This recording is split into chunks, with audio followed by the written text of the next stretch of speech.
नमो नमः। आपका बहुत बहुत स्वागत करती हूँ। आज हम 8वीं कक्षा की संस्कृत की पाठ्य पुस्तक रुचिरा भाग 3 का 5वां पाठ पढ़ने वाले हैं। इसका नाम है कंटके नैव कंटकम। कंटक कहा जाता है कांटे को, तो कांटे से ही कांटे को निकाला जा सकता है।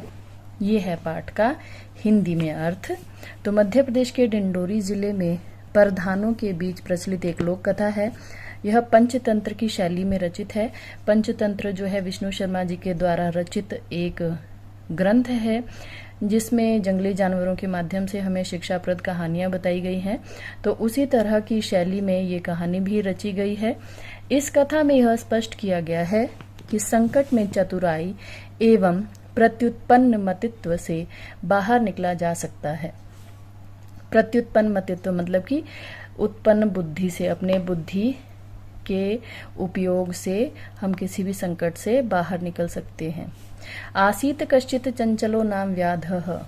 चंचल नाम का कोई व्याध था। व्याध कहते हैं शिकारी को, तो चंचल नाम का एक शिकारी था।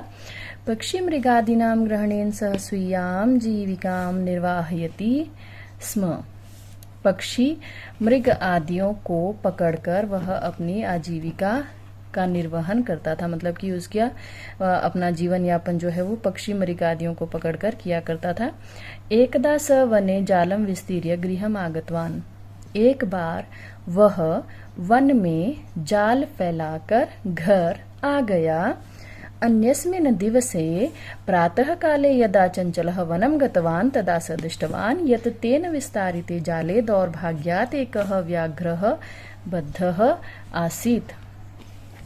तो अन्यस्मिन् दिवसे अर्थात अगले दिन जब सुबह के समय चंचल वन गया, तो उसने देखा कि उसके द्वारा फैलाए गए जाल में दुर्भाग्यपूर्वक एक बाघ बंधा हुआ है, अर्थात उसमें एक बाघ फंस गया है जो जाल उसने फैलाया था। सो अचिंतयत, वह सोचने लगा, व्याघ्रः माम खादिष्यति, ये बाघ मुझे खा जाएगा। अतएव पलायनम करणीयम, इसलिए भाग जाना चाहिए। पलायन कहते हैं भाग जाना, तो पलायन करना चाहिए, यानी कि भाग जाना चाहिए। व्याघ्रः न्यवेदयत, अब वो बाघ जो उस जाल में फंसा हुआ था उसने उससे निवेदन किया, चंचल नाम के शिकारी से निवेदन किया। भो मानव, हे मानव, कल्याणम भवतु ते, तुम्हारा कल्याण हो। यदि त्वं मां मोचयिष्यसि तर्हि अहं त्वां न हनिष्यामि, यदि तुम मुझे छोड़ दोगे तो मैं तुम्हें नहीं मारूंगा। तदा स व्याधः व्याघ्रम जालात बहि निस्सारयत, शिकारी ने बाघ को जाल से बाहर निकाल दिया। व्याघ्रः क्लांतः आसीत, बाघ जो है थका हुआ था। यहाँ पर क्लांतः शब्द दिया है, क्लांतः का अर्थ होता है थका हुआ था। तो सो अवदत, वह बोला, भो मानव, अरे मानव, पिपासु अहम, मैं प्यासा हूँ। नद्याः जलम आनीय मम पिपासाम शमय, नदी से जल लाकर मेरी पिपासा को दूर करो, मेरी प्यास बुझाओ। व्याघ्रः जलम पीत्वा पुनः, बाघ जल पीकर पुनः मतलब फिर से, व्याधम अवदत, उस शिकारी से बोला, शमय में पिपासा, मेरी प्यास शांत हो गई। सांप्रतम बुभुक्षितो अस्मि, सांप्रतम का अर्थ होता है अब, बुभुक्षितः मतलब भूखा, अस्मि मतलब हूँ, तो अब मैं भूखा हूँ। इदानीम अहम त्वाम खादिष्यामि, अब मैं तुम्हें खाऊंगा। चंचलः उक्तवान, चंचल बोला, अहम त्वत्कृते धर्मम आचरितवान, अहम मतलब मैंने, त्वत्कृते तुम्हारे लिए, धर्मम धर्म का आचरण किया, मतलब मैंने तुम्हारे लिए धर्म का आचरण किया। त्वया मिथ्या भणितम, तुमने झूठ कहा। त्वम माम खादितुम इच्छसि, तुम मुझे खाना चाहते हो। व्याघ्रः अवदत, अब वो बाघ बोला, अरे मूर्ख, क्षुधार्ताय किमपि अकार्यम न भवति, सर्वः स्वार्थम समीहते। अरे मूर्ख, कि जो भूख से व्याकुल हो उसके लिए कोई भी अकार्य, उसके लिए कोई भी कार्य बुरा नहीं होता, सभी जो है अपना स्वार्थ ही देखते हैं।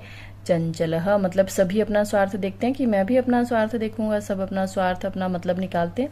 तो चंचल नदी जलम अपृच्छ, चंचल ने नदी के जल से पूछा। नदी जलम अवदत, नदी का जल बोला एवमेव भवति, ऐसा ही होता है। जनाः मयि स्नानं कुर्वन्ति, लोग मेरे जल में स्नान करते हैं। वस्त्राणि प्रक्षालयन्ति, वस्त्र धोते हैं। तथा च मलमूत्रादिकं विसृज्य निर्वर्तन्ते, तथा मलमूत्रादि उस जल में छोड़कर निवर्तन्ते मतलब निवृत्त होते हैं। वस्तुतः सर्वः स्वार्थः समीहते, वास्तव में ही सब जो है अपना स्वार्थ ही देखते हैं। अब चंचल जो है एक वृक्ष के पास जाकर पूछता है, तो चंचलः वृक्षम उपगम्य अपृच्छत, उपगम्य मतलब समीप जाकर, तो चंचल वृक्ष के पास जाकर अपृच्छत मतलब पूछने लगा। वृक्षः अवदत्, वृक्ष ने जवाब दिया, वृक्ष बोला। अवदत् मतलब वृक्ष ने कहा, मानवाः अस्माकं छायायां विरमन्ति, मानव हमारी छाया में विराम करते हैं। अस्माकं फलानि खादन्ति, हमारे फल खाते हैं। पुनः कुठारैः प्रहृत्य अस्मभ्यं सर्वदा कष्टं ददति, फिर जो है पुनः मतलब फिर भी हमारी छाया में विश्राम करते हैं, हमारे फल खाते हैं, फिर भी कुठारई मतलब कुल्हाड़ी से प्रहार करके हमारा अस्मभ्यम सर्वदा हमें जो है हमेशा कष्ट देते रहते हैं। यत्र कुत्रापि छेदनम कुर्वन्ति, जहाँ कहीं भी हम लोगों को काट देते हैं। सर्वः स्वार्थम समीहते, सब जो है स्वार्थ ही देखते हैं, सब मतलब ही होते हैं। समीपे एका लोमशिका बदरी गुल्मानां पृष्ठे नीलिना एतां वार्तां शृणोति स्म, समीपे मतलब पास ही एक लोमड़ी बदरी गुल्मानां पृष्ठे, बेर आदि की झुंड, बेर के फलों के पीछे छुपकर, बेर की जो झाड़ियां होती हैं उसके पीछे से छुपकर ये सारी बात सुन रही थी।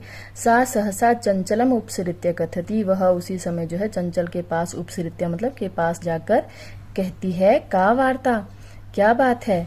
माम अपि विज्ञापय, मुझे भी बताइए। स अवदत्, वह बोला, अहह मातृस्वसः, कि अरे मौसी, अवसरे त्वं समागतवती, तुम बड़े समय पर आई। मया अस्य व्याघ्रस्य प्राणाः रक्षिता परम एषः मामेव खादितुम् इच्छति, मेरे द्वारा इस बाघ के प्राण बचाए गए, मतलब मैंने इसके प्राणों की रक्षा की है, परंतु यह मुझे ही खाना चाहता है। तदनन्तरं स लोमशिकायै निखिलां कथां न्यवेदत, उसके बाद उसने उस लोमड़ी से निखिला मतलब समस्त सारी कहानी बताई। लोमशिका चंचलम अकथयत, लोमड़ी चंचल से बोली, बाढ़म, बाढ़म मतलब ठीक है, तुम जालम प्रसारय, तुम जाल फैलाओ। जिस जाल में उसने बाघ को पहले बांधा था, तो वो उसको दोबारा वो जाल फैलाने के लिए कहती है कि तुम जाल फैलाओ। पुनः सा व्याघ्रम अवदत्, पुनः वह उस बाघ से बोली, केन प्रकारेण त्वम् एतस्मिन् जाले बद्धः इति अहम प्रत्यक्षम द्रष्टुम इच्छामि। तो फिर से वो जो है उससे बोले कि किस प्रकार से तुम जो है इस जाल में बंध गए, ये मैं प्रत्यक्ष देखना चाहता हूँ। व्याघ्रः तद्वृत्तान्तं प्रदर्शितुम तस्मिन् जाले प्राविशत, और बाघ उस वृत्तांत को दर्शाने के लिए, उस वृत्तांत मतलब उस घटना को दर्शाने के लिए उस जाल में, प्राविशत मतलब प्रविष्ट हो गया, उस जाल में घुस गया। लोमशिका पुनः कथयत, वह लोमड़ी फिर से कहने लगी, संप्रति पुनः पुनः कूर्दनम कृत्वा दर्शय, संप्रति मतलब अब, पुनः पुनः बार बार जो है उसमें कूद कर दिखाओ। स तथैव समाचरत, उसने उसी प्रकार से किया।